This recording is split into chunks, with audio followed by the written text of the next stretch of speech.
আসসালামু আলাইকুম রহমতুল্লাহি ওবারাকাতুহ। গৃহযুদ্ধের ডাক দিয়েছেন মাহফুজ আলম, যাকে ডক্টর ইউনূস সমন্বয়কারীদের বা গণ অভ্যুত্থানের মাস্টার মাইন্ড হিসেবে পরিচয় করে দিয়েছিলেন। তার এই বক্তব্যে যেই উত্তেজনা সৃষ্টি হয়েছে, সেই উত্তেজনায় ঘি ঢেলে দিয়েছেন ডক্টর ইউনূস। প্রথমে ডক্টর ইউনূস কি বলেছেন সেটা একটু আপনাদেরকে পড়ে শোনাই। আওয়ামী লীগের অংশগ্রহণে আপত্তি নেই, সবাইকে নির্বাচনে চায় বিএনপি। ডক্টর ইউনূস হিন্দুস্তান টাইমসে একটা সাক্ষাৎকারে বলেন, আসন্ন নির্বাচনে দল হিসেবে আওয়ামী লীগের প্রতিদ্বন্দ্বিতার বিষয়ে তার কোনো আপত্তি নেই। বিএনপি চায় নির্বাচনের সব রাজনৈতিক দলের অংশগ্রহণ অবশ্যই থাকতে হবে। এর মধ্য দিয়ে বড় রাজনৈতিক দল হিসেবে বিএনপি তার রায় দিয়ে দিয়েছে। ডক্টর ইউনূস বলেন, একটি বড় দলের মতামতকে আমরা উপেক্ষা করতে পারি না। ডক্টর ইউনূস তার এই বক্তব্যে স্পষ্টভাবে আওয়ামী লীগকে নিষিদ্ধ করার ব্যাপারে বিএনপিকে দায়ী করছেন। মানে বিএনপির কারণে আওয়ামী লীগ নিষিদ্ধ হচ্ছে না বলে সরাসরি দায়ী করেছেন। এখন আপনাদেরকে আরও কিছু তথ্য জানাই। বৈষম্যবিরোধী ছাত্র আন্দোলনের মহাসচিব আরিফ সোহেল বলেছেন, আমরা চূড়ান্ত লড়াইয়ে এখনও বিজয় হতে পারিনি।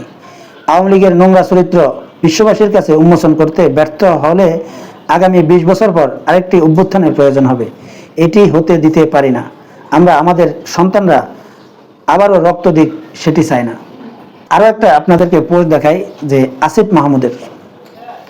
অন্তর্বর্তী সরকারের যুব ও ক্রীড়া মন্ত্রণালয়ের উপদেষ্টা আসিফ মাহমুদ সজীব ভুঁইয়া বলেছেন, আমরা সরকারের পক্ষ থেকে যখন আওয়ামী লীগকে নিষিদ্ধের কথা বলি, তখন রাজনৈতিক দলগুলো তাদের বক্তৃতায় সেটি বাধা দেওয়ার চেষ্টা করছে। এবার আসি, আসিফ মাহমুদ আরও একটা পোস্ট দিয়েছেন, আওয়ামী লীগ নিষিদ্ধের কথা বললে দলগুলো বাধা দেওয়ার চেষ্টা করছে। আসিফ মাহমুদ কি লিখেছেন সেটা একটু পড়ে শোনাই। আমরা সরকারের পক্ষ থেকে যখন আওয়ামী লীগকে নিষিদ্ধের কথা বলি, তখন রাজনৈতিক দলগুলো তাদের বক্তৃতায় সেটি বাধা দেওয়ার চেষ্টা করে। 1945 সালে জার্মানির ফ্যাসিস্ট নাৎসি পার্টিকে যদি নিষিদ্ধ করা হয় এবং এখনও তারা নিষিদ্ধ রয়েছে, সেখান থেকেই বোঝা উচিত আওয়ামী লীগের পরিণতি কী হওয়া উচিত। এবার সার্জিস আলমের একটা বক্তব্য আপনাদেরকে শোনাই। প্রয়োজনে আবারও অভ্যুত্থান হবে। সার্জিস পোস্টে তিনি বলেন, গণহত্যার বিচারের পূর্বে আওয়ামী লীগকে কোনো নির্বাচনে অংশগ্রহণ করতে দেব না। প্রয়োজনে দ্বিতীয় অভ্যুত্থান হবে। এবার আসি, হাসানাত আবদুল্লাহ আসলে কি বলেছেন।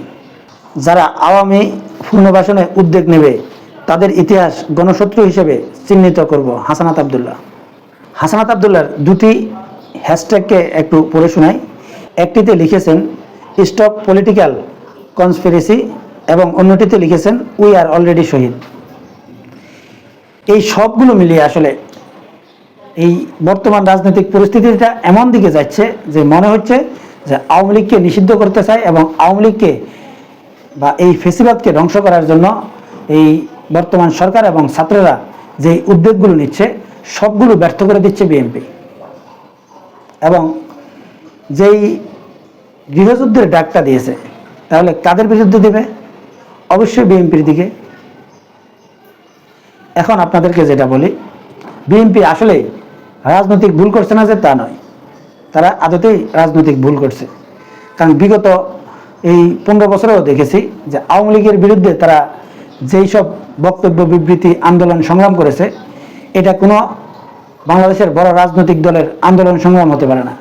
এবং সঠিক সময় সঠিক বক্তব্য দিতে ব্যর্থ হয় তারা। এবং তাদের যে কর্মসূচিগুলো দিয়েছে সবগুলো কর্মসূচি ব্যর্থতার পরিচয় দিয়েছে।